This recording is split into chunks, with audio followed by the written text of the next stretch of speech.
E aí, parar ou não parar antes da linha do trem? Parece uma decisão simples, né? Mas olha, ela envolve uma das infrações mais graves e também mais perigosas do nosso trânsito.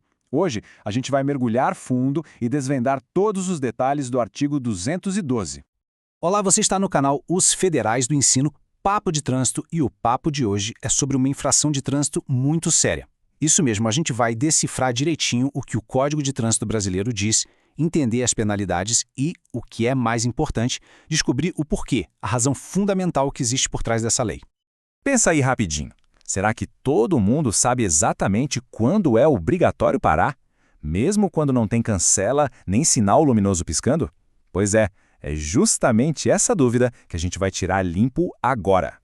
Bom, a base de tudo isso que a gente está conversando está lá no artigo 212 do Código de Trânsito. O texto é curto, sabe, bem direto ao ponto, mas tem um peso enorme para a nossa segurança.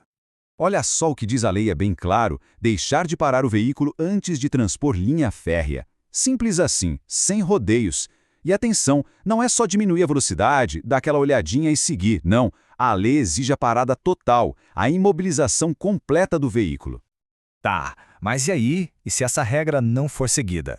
Bom, as consequências são tão sérias quanto o risco envolvido. Pode acreditar.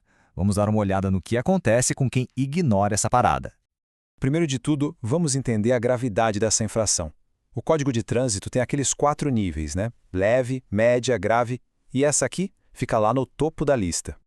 Exatamente. É uma infração de natureza gravíssima. Só para ter uma ideia, isso coloca essa atitude no mesmo patamar das condutas mais perigosas no trânsito, como dirigir depois de beber ou passar do limite de velocidade em mais de 50%. É sério.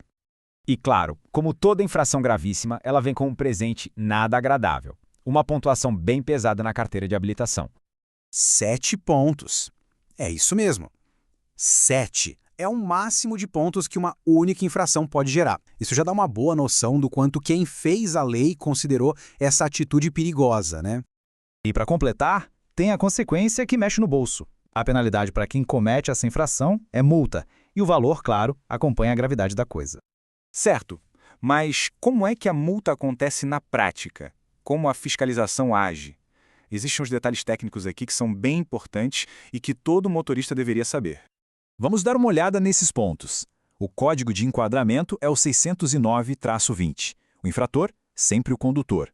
E agora atenção para um ponto crucial. A multa pode ser aplicada sem que o veículo seja parado. É isso mesmo. Um agente de trânsito ou até uma câmera pode registrar a infração de longe.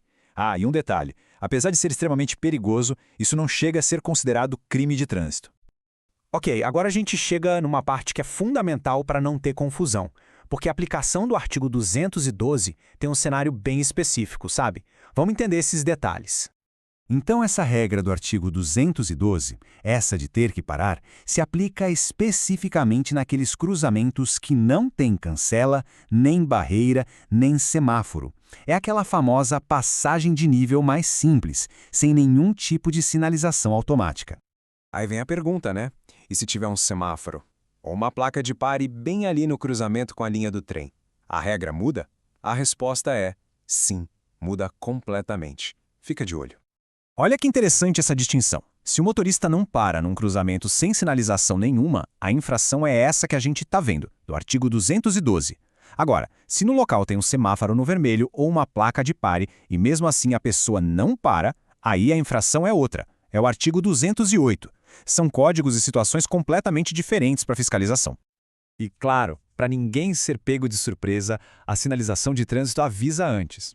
Existem placas de advertência que indicam que tem uma linha férrea logo ali na frente, seja ela com barreira ou sem. E aquela placa em formato de X, a famosa Cruz de Santo André, esse é o sinal universal que diz: atenção, cruzamento com linha de trem à frente. Mas afinal, por que tudo isso? Por que tanta rigidez? Uma parada total, obrigatória, qual a razão? A resposta, gente, tá num princípio fundamental, não só do trânsito, mas da própria física. A resposta está aqui, nesse trechinho do artigo 29. Essa é a regra de ouro.